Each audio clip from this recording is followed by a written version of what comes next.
please. For the record. Yeah.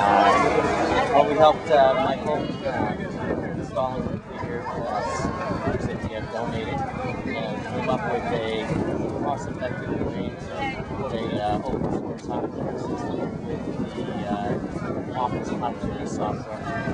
No cost to the licensing. And it allowed us to utilize the hardware that we had more effectively than if we were using some of the more paid-for type of applications that are out there. Yeah, actually it boiled down to having a situation, having to pay for software that licensing would be prohibited from actually putting in here. And it's very fortunate we were able to come up with an easily installed case for the Linux operating system. And have it be compatible with the Windows operating system applications with Office and such. Some of the benefits that I see are really related to our commitment as a company to the city of New Haven. Certainly, the work that we can do to help others comes back, and it's great for us and great for the community.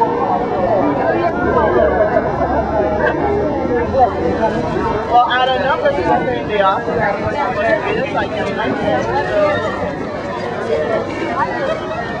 Come on now, you're a star. You're a star. You're not gonna talk about anything?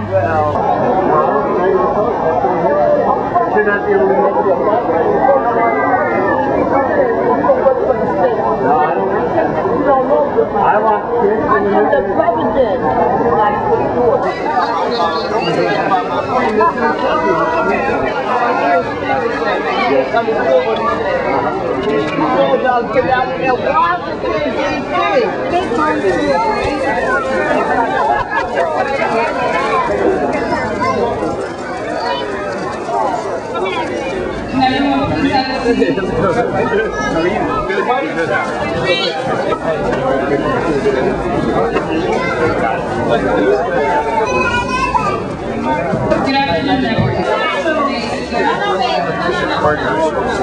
Poverty promotes personal development and cultivates a healthy, young population.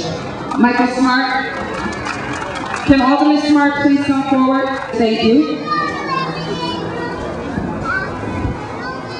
Proud here at FARNAM. First, at FARNAM Courts. First, I want to compliment Alderman. So many people here from all walks of life. My legislative colleague, Representative Tony Walker, is here with us, and other public officials and community activists from around the city. But it is my particular pleasure here today to introduce a very, very special visitor who was with us here this afternoon, someone who has made Connecticut proud in so many ways for so many years, someone who once held the position in the General Assembly that I have now, which is as State Senate Majority Leader. He went on from that to become the Attorney General, 18 years as our United States Senator. Senator Joe Lieberman, as we all know, has been a national and international leader, someone who has made us all proud here in the state of Connecticut for his thoughtful approaches to issues, his strength, his courage, his wisdom, his understanding. He is what a public servant is supposed to be, and it's my great pleasure now to introduce United States Senator Joe Lieberman.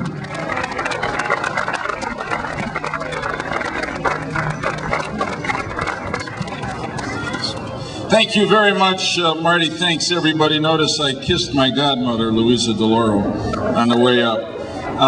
It is great to be home here in the Haven, and I know that all the good things that have happened to me never would have happened without the support of my friends and neighbors here at home. I see Warren Kimbrough. We go back just a few days. No, and we still remain very youthful, don't we? And I want to mention the name of Ben DeLeo, former great mayor of the city of New Haven, without whom I never would have had, because I see family members here, never would have had the chances I've had. Let me just say what a great day it is to be here at FARNAM, to be here at the Ann Sellers Center dedication.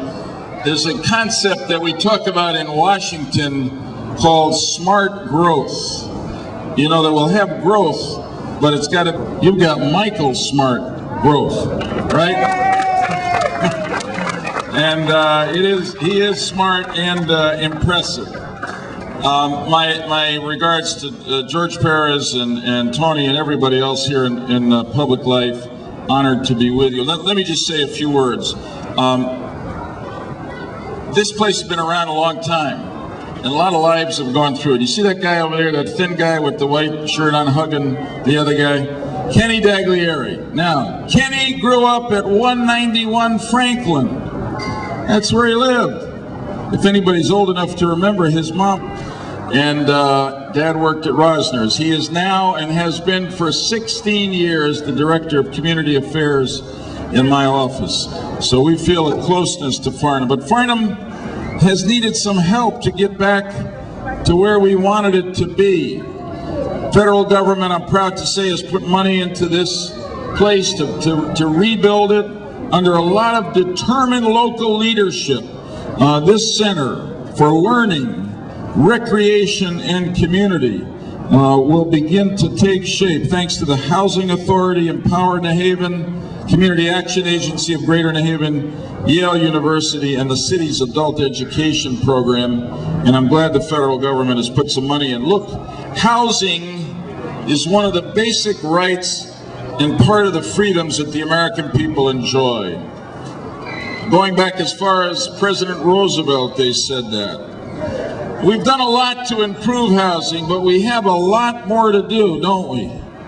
Yes, we do. This is a journey. It's hard for a lot of people in Connecticut today and in the New Haven area to find affordable housing. And it's only going to happen through partnerships of the government and the private sector. And unfortunately, the administration in Washington constantly seems to be cutting back on funding for housing, despite the administration's own admission that more than 5 million families in America have critical housing needs. This year and for the past few years, the Bush administration has tried to cut programs that help families afford to rent, move into homes, repair and maintain public housing, or simply creating a modern center that can be a magnet that pulls the community together. Dear friends, I've been fighting in the Senate for an affordable housing fund, and I will continue fighting for it until every resident of the state of Connecticut can afford decent housing. That is our goal, and that is the hope that we celebrate with this magnificent dedication and ribbon cutting today. Thank you all. God bless you.